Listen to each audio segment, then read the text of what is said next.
बिस्मिल्लाहिर्रहमानिर्रहीम। Exercise number 2.2 का आज हम क्वेश्चन नंबर 2 करने जा रहे हैं। तो क्वेश्चन नंबर 2 में इन्होंने पूछा हुआ है कि जो दिए हुए सवालात है इनको आपने या तो लॉगरिथमिक फॉर्म है तो आपने एक्सपोनेंशियल फॉर्म में लिखना है, एक्सपोनेंशियल फॉर्म है तो उनको क्या करना है, लॉगरिथमिक फॉर्म में लिखना है। तो हमारे पास यहाँ पे कुछ सवालात दिए हुए हैं, कुल मिला के आई थिंक 10 क्वेश्चंस दिए हुए हैं। तो हम इनको समझेंगे आज के इस वीडियो में। तो सबसे पहले इनमें एक चीज़ आपने जानना है कि 3 नंबरों के बारे में आपने जानना है। वो ये है कि सबसे पहले इनका बेस है, इनमें एक चीज़ अहम है वो है इनका बेस होता है एक। दूसरी बात, बेस के बाद इनके साथ होता है एक चीज़ एक्सपोनेंट होता है, बेस, एक्सपोनेंट। और अगला जो चीज़ है जो एक्स या आम सा नंबर होता है जिसको हम एक्स शो करते हैं, जिसको हम सिंपली एक ऐसा नंबर भी कह सकते हैं। कोई भी नंबर आपके साथ हो सकते हैं, यहाँ पे इस सवालात में कोई भी नंबर हो सकते हैं जिसको हम एक्स फॉर्म कहा जाता है। ठीक हो गया। तो यहाँ पे अगर आप देखें तो जो लाख के साथ जो नंबर लगी होती है उसको हमेशा आपने क्या नोट करना है, ये बेस होता है। ठीक है ना, ये बेस होता है। इसमें एक चीज़ बेस होती है, एक इसमें एक्सपोनेंट होता है, दूसरा इसमें क्या होता है, नंबर होता है, एक्स होता है। तो सबसे पहले इसमें बेस में कोई तब्दीली आपने नहीं करनी। मिसाल के तौर पे ये लॉग है, लॉगरिथमिक फॉर्म है। आपको लॉग जहाँ पे नज़र आते हैं, लॉग के साथ नज़र आए तो उसको क्या कहेंगे, लॉगरिथमिक फॉर्म कहेंगे। या फिर एक्सपोनेंशियल फॉर्म, एक्सपोनेंट्स के साथ लॉगरिथम ना हो तो उसको क्या कहेंगे, एक्सपोनेंशियल फॉर्म कहेंगे। तो यहाँ पे हम जल्दी से शुरू कर देते हैं। तो यहाँ पे मिसाल के तौर पे 6 है, तो बेस में कोई तब्दीली आपने नहीं करनी, तो लिहाजा 6 को ऐसे ही लिखा जाता है। तो बाकी जो 216 है और 3 है, इनके दरमियान क्या हो जाती है, चेंजिंग होता है, यानी तबादला होता है। इसका रूल है, तो इसके मुताबिक 6 की पावर 3 इज इक्वल टू 216 होगा। तो ये आपका एक्सपोनेंशियल फॉर्म कहलाएगा और यही आपका आंसर होगा।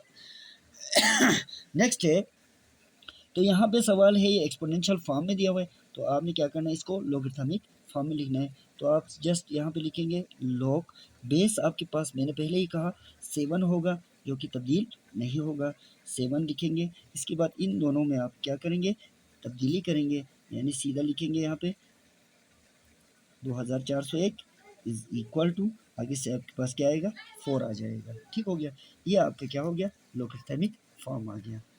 नेक्स्ट क्वेश्चन है, क्वेश्चन नंबर 3 है। तो ये लॉगरिथमिक फॉर्म में है, चूंकि लॉगरिथम साथ में लगा हुआ है तो ये क्या होगा, लॉगरिथमिक फॉर्म होगा।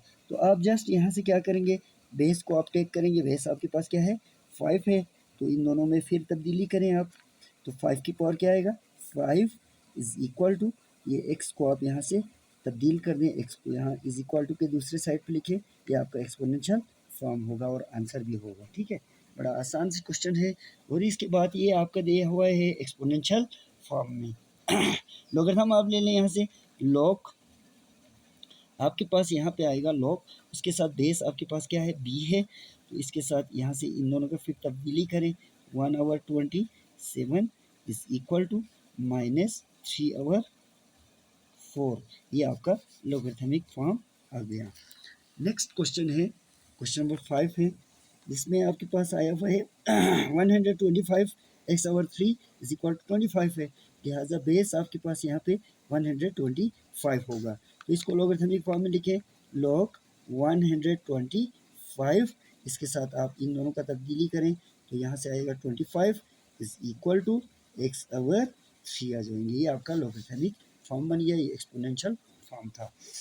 अब यहाँ पे देखें, तो यहाँ पे बेस आपके पास क्या है, 10 है। ठीक है ना, बेस 10 है, लॉग 10 चूँकि 1 के बराबर है, 1 के बराबर हो गया तो ये बेस क्या बनेगा, 10 ही बनेगा, 1 10 ज़ा 1, लिहाजा यहाँ पे 1 10 ज़ा 10, तो लिहाजा 10 आपका बेस होगा। तो इन दोनों में आप तब्दीली करें, 10 की power y is equal to, यहाँ से क्या आएगा, 12, ये आपका एक्सपोनेंशियल फॉर्म बन गया इसका।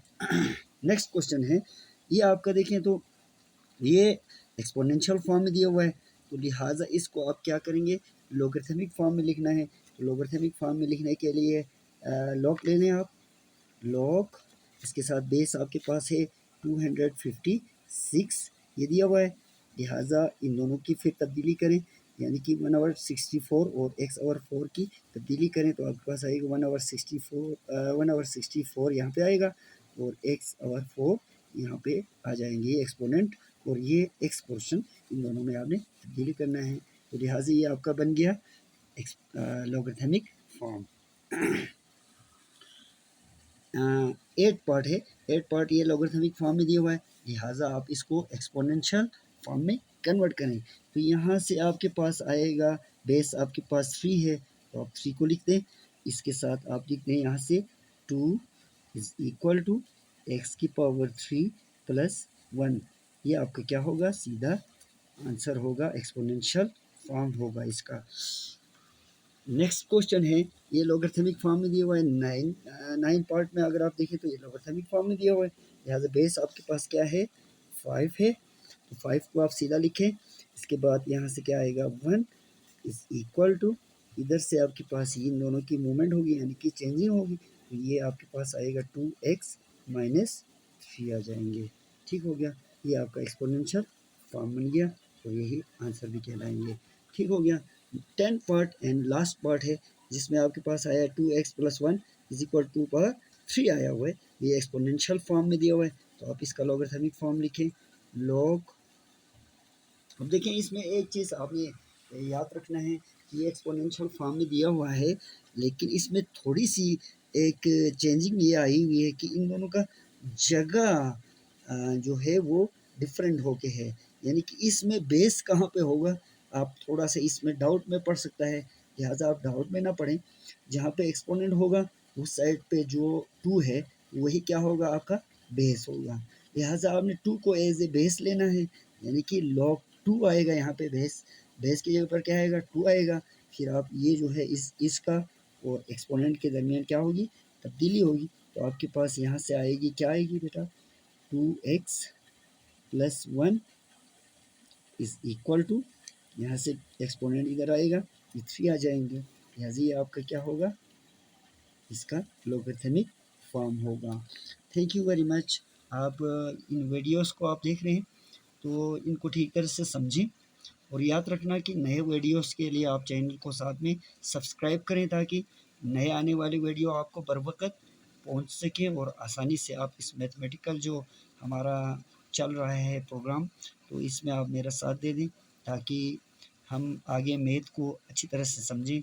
और कोई सवाल वगैरह या कोई सजेशन है तो आप प्लीज़ कमेंट में मुझे ज़रूर बता दीजिएगा। Thank you very much.